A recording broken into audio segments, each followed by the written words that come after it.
Welcome back to the Alts Podcast. I'm your host, Horacio Ruiz. We bring you industry leaders and creators to give their insights on the rapidly changing and exciting world of alternative assets. Opinions expressed on this podcast by the host and podcast guests are for informational purposes only and should not be considered investment advice. Podcast hosts and guests may maintain positions in the offerings discussed in this podcast. Our guest today is Elizabeth Meaders. Ms. Meaders is a retired New York City school teacher with 40 years of service who has amassed the world's largest private collection of African-American artifacts, more than 20,000 items. The collection is up for auction in its entirety. That's right, she's not breaking it up. On March 15th through the Guernsey auction house in New York. Some of the items in her collection include Civil War rifles and bayonets used by African-American soldiers, rare and historic war medals, a Bill Pickett saddle, signed letters by Dr. Martin Luther King Jr., a Joe Louis championship belt, and so much more. Ms. Meaders' collection is unrivaled, and our conversation today will shed a light on her passion and the determination she had in building it. Ms. Meaders, at 90 years old, remains a teacher at heart and pulls no punches. I hope you enjoy my conversation with Elizabeth Meaders. Ms. Meaders, thank you again for joining us today. We're so excited to be able to talk to you before really what's going to be a historic auction in about a week. I guess the first thing that comes to my mind is the inspiration behind your collection. Where did it start, and what inspired you to start that collection? Well, Ms. Fez, I think because we are both teachers, we both know that we can develop a history story from an artifact or from ephemera. And so I think I would have to say that my love of history came when I was introduced to Egyptology and the whole idea that a tomb, King Tut's tomb, was loaded with untouched items which became historical relics, but every one of them had a story connected to it. And I think that just knowing that you could find a historical item, whether it be in paper or artifact, three-dimensional form, that there was a story connected to it. And I think I'm a little bit of a storyteller as well as a teacher, so those two things appealed to me very greatly. I know that, the collection has obviously a personal connection with you. I read somewhere that you kind of started a little bit with Jackie Robinson, that he kind of inspired you in some ways, and you started collecting some Jackie Robinson memorabilia. Is that true? Well, I think that's what you call having crush on a superstar. And at a certain age, that seems to be a normal part of growing up. And of all the possible sports and celebrity superstars, he appealed to me the most because I have three sisters, and we were all tomboys. We were all very much into sports. So the very fact that an African American could now be seen in a manner in which he was profiled in a positive way, that really appealed to me. So I began doing what young people do when you don't have much money. I began making scrapbooks about Jackie Robinson, mainly consisting of what is free. And then maybe I advanced to actually buying magazines. And then when I could afford it and when I was older, I began to go to sports shows, specifically looking for Jackie Robinson. But when you go to these formal sports shows, dealers will also have things that don't have anything to do with the theme of the show. And so at some of these shows, I began to see military things because most people who collect sports, they're into masculine things. So at the sports shows, I began to notice things that related to military. And I kind of switched my allegiance from sports and Jackie Robinson to military.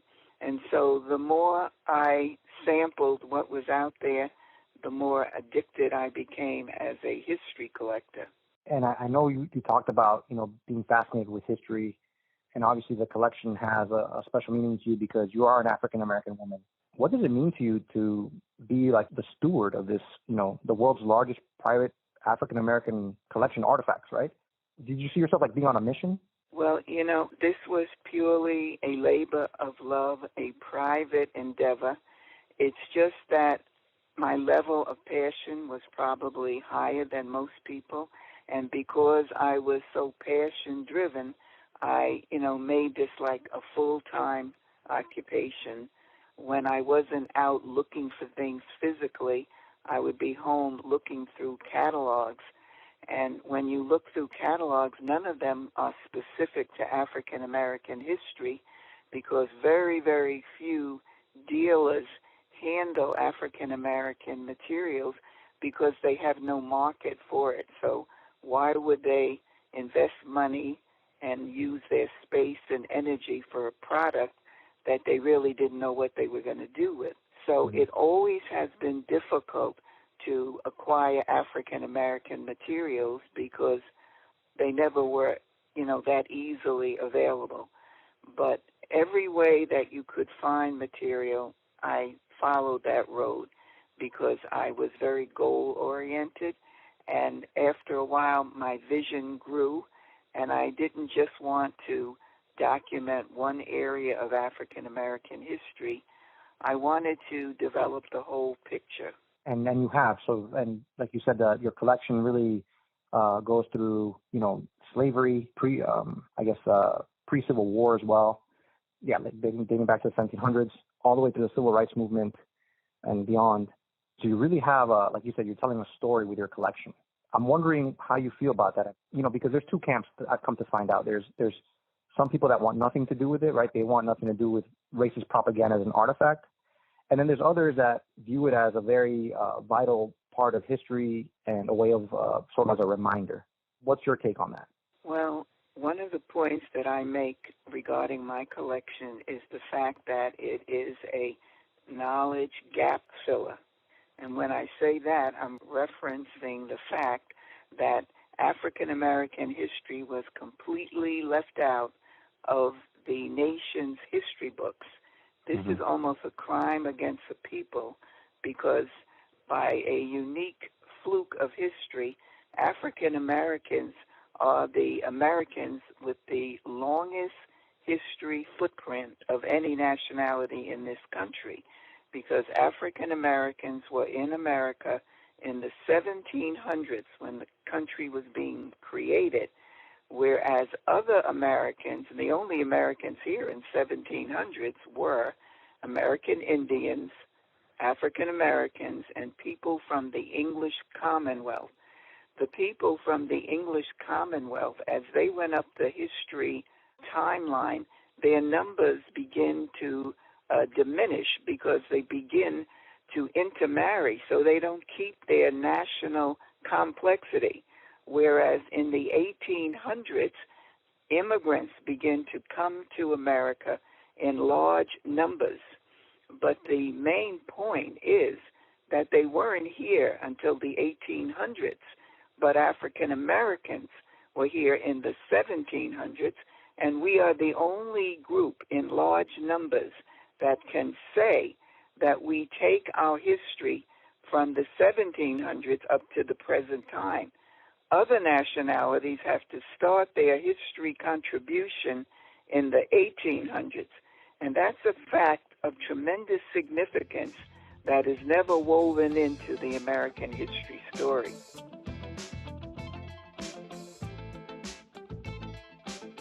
Absolutely. You know the history so well. The collection tells a story. And you say you've traveled. You've met different people. As you've amassed the collection, you've met different people and you've been able to tell your story. Could you give me some highlights about that, like who you've been able to meet and who's really been interested in your collection over the years? Well, I cannot really say that I have met anybody of great prominence because I never seeked anybody out, and that's really never been my mission. Like, I'm a one-focused person, and my focus was only on the acquisition of history. And a couple of times I did lectures on slavery, but, as a teacher, I don't find that hard to do. but it's not what I want to do. And so I cannot really say that I've come across or that I've interacted with anyone of great significance. And I have always found it to be very challenging to move my collection to another level, because the African American museums that exist in America, almost all of them are underfunded. And so they have no money to buy collections. And what most of the African American history museums did is they celebrate the history of their own geographic area. Or if there's a prominent celebrity connected with their geographic area, they develop a museum around that person. So in my effort to just randomly tell the whole story of African American history, there's really no place for me to go, because, I don't have a target waiting for this product that I developed. And that's the sad reality, because now that I am 90 years old, I do need to hope that this can be embraced maybe by a community that has no museum whatsoever and has the money that maybe such a museum will want the collection. And then my other hope is that, we have a lot of very wealthy, philanthropic people who love history. Maybe one of them would buy this collection and place it where it's needed, and it's needed in a lot of places. Absolutely. That's interesting. The newest museum that's come up, and, it has a lot of significance, and I'd like to go visit one day. You have like the National Museum of African American History and Culture in Washington, D.C., and I know they have some powerful exhibits there. Have you been in touch with them on a regular basis, leading up to the auction, in terms of like them being interested in acquiring your collection with, even that museum or other museums? Well, the African American Museum in Washington, the Smithsonian, that's the museum that the federal government paid for, gave them a budget in the billions, gave them a staff of workers in the thousands. This project that I've been working on for 65 years, I've done it all by myself. But as far as this wonderful museum in Washington, D.C. is concerned, when you create a museum, you have a mission and a goal. And because they've had such great resources, they have been able to meet their mission goal. So they have plenty of incredibly important, consecrated African American history material. So they don't really need more material. But they still could be the perfect home for my collection, because they don't have everything, just as I certainly don't have everything. And what I do have could be woven into their collection, and they could really take whatever they do not need and help to shore up some of the many other African American museums that really don't have any material because they never had the money to buy material. So, I still have hopes that maybe there will be outreach to me from the African American Museum in Washington, D.C., but I fully understand where they're at in their own evolution. And ideally, as I said before, this collection should be in a museum where there is a need and a vacancy because they have nothing. And I also would like to say, because naturally I think about the possibilities for where this museum could go, and I feel that it would be a perfect fit for Barack Obama's presidential library, because a presidential library is a source for researchers. It's not something for the public. But why couldn't the Obamas create a museum for the people right next to their museum for the researcher? They're located in Chicago, a city that desperately could use, an uplift, and this is what this museum is. It's an inspirational uplift and a patriotic healing and teaching instrument. So that would be a wonderful place for the collection to go. But, of course, I can't put my fingers in Barack Obama's pocket and tell him that I have something ready for you. You know, you cannot, like people say to me, well, what about your children? Don't they want this collection? The bottom line is you cannot transfer your passion to anybody else. There's nobody like me, thank God. And, you know, we're all one of a kind. And so, you know, this particular collection and any interest that a person has, it has to be met by somebody who thinks like they do. And, you know, it's not easy to find that person.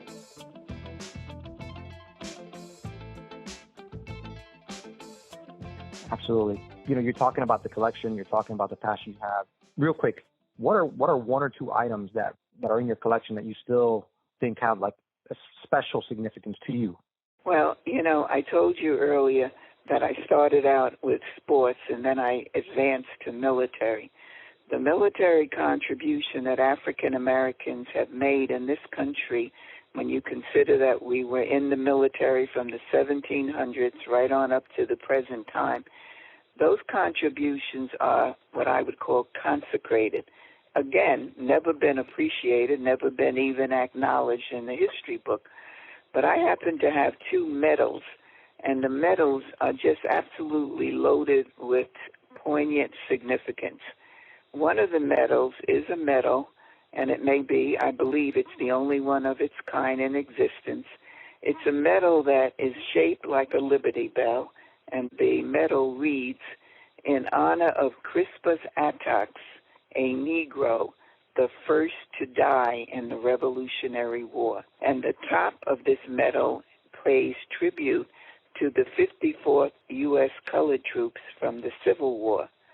So to know that a medal exists, and I went through hell to get it, this is like something that, you know, fiddles with my heartstrings, because I truly know how absolutely significant it is. Then I have a second medal, and it's called the Benjamin Butler Medal. In the Civil War, none of the generals wanted to lead black troops, and they complained bitterly to Lincoln. And they said, "We are not going to lead no darkies." And Lincoln told him, "That is your assignment. You must do it." One of these generals was named General Benjamin Butler, and he reluctantly led his troops into battle in Virginia in the St. James River. He was shocked and stunned at the courage of these black troops. And for the only time in American military history, with his own money, he went to Tiffany's, and he had 199 medals created. And he said, "I will deliver these medals myself, because these troops surely will never get any credit." And he was absolutely right, because when the Civil War ended, they had a general review in Washington, D.C., of all of the troops of the Civil War, and they did not allow the colored, U.S. colored troops to participate. And Benjamin Butler went before Congress, and he said, "May my tongue cleave to the roof of my mouth. May my arms fall from my body if I ever have a day in my life when I fail to praise the valor and glory of these colored troops." And those are the two medals that I am not sure I can part with. Wow. You're still the teacher, Ms. Meaders. You're still quite the teacher. Quite a story. You know, I want to transition real quick to respect your time, and I just got a few questions about the auction. How do you feel now that you know that the auction's going to be on March 15th at 2 p.m. through the Guernsey Auction House in New York? What are your thoughts as you reflect on the collection moving on? Well, you know, I absolutely know that I am of the age where I can't go any further with this. I can't manage my space because this collection is in a house. I'm very lucky to have a house that has 9 rooms, and I have a finished basement and a garage inside the house, so that I have been able to adequately house the collection. But my house is still bursting at the seams because I collect in other areas as well as this history which, is not at all related to this history project, which I call the African-American History Trust. But the bottom line is I'm out of years and I'm out of space. And even though, I get great pleasure out of seeing these items that I am surrounded with, I have a responsibility to them to see that they receive new life and new embrace, and that the public can see them, because this is a patriotic healing and teaching collection, and the world sadly needs it, because when we know about the contributions of all Americans, we can better navigate a multicultural world that we live in. And when you have a people whose history has been completely ignored, so that society thinks that instead of being contributors, we're drainers, that's almost criminal. And my mission is to correct that perception. Absolutely. I know you mentioned before, and you've talked about it, kind of when you put a collection out at auction, though, it's kind of anybody can win, right? It could be an institution. It could be a museum. It could also be a private investor or, a private collector, I should say, who could very well decide to take your collection and put it somewhere, careful, but not show it to the public. Do you fret about that? Is there kind of like that fear? Well, there's two possibilities: that the collection can be a source of glorification for America, or it could be a heartbreaking disappointment to me. Those two possibilities exist, because I don't even want to talk about the negative possibilities. I just have to send a prayer out that the collection, this is America, and this is an American product. This is a collection that is critically needed. It is the only one of its kind ever created. It is 14 museums in one, because the collection is developed around 14 subjects, and they are chronologically and comprehensively developed to the point where each one could be a museum all by itself: a museum of sports, a museum of military, a museum of civil rights, a museum of African-American religion, African-American politics, African-American education, women. So each topic all by itself could be a museum. So to have 14, the entirety of the African-American story in one collection, it's a treasure house, and it's a motherlode of information for America. 100%, Ms. Meaders. Last question, and this is maybe, it's just kind of the expectation of the auction. I've seen that your collection's been valued at anywhere between $5 and $10 million. So that stands to reason that in a couple of weeks, you're going to come upon some life-changing money, right? Have you thought about that? Have you thought about, what that's going to be like when that auction's over, when that collection's moving over, people are coming into your home to curate and catalog it, and then, you get this windfall from your years of collecting. Any thoughts about, what you could possibly do with that? Well, I don't even understand the nature of the question about money. Everybody knows how to handle money. You handle it according to what your philosophy of life is. I believe in charity. I believe in sensible living. And so, money is only another instrument to open another level of life. And, it's almost foolish to even suggest that a 90-year-old woman has any extravagant plans for the use of money. It will be as wisely used as every part of my life has ever been. That's amazing. That's great. That's amazing. Well, thank you so much, Ms. Meaders. I'm going to be tracking that auction, cheering the collection on, and like you said, hoping that it does land in the hands of somebody that's going to be able to display it and really use it as a educational tool. In memorabilia, obviously, I know your African-American collection is different, but I have noticed that a lot of this stuff is drawing record numbers. So you never know. You never do know. So all I can do is pray. Absolutely. Thank you so much. Thank you for your time and being able to explain, the passion comes through. You kind of understand in talking to you why you've collected for as long as you have. So thanks again. Thank you very much. Bye-bye.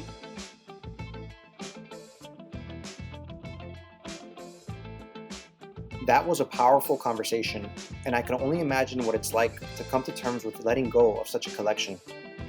Auctions can go in any number of directions, and it is my sincere hope that Ms. Meaders' collection lands in the right hands, that the collection will be used for its intended purpose to educate future generations.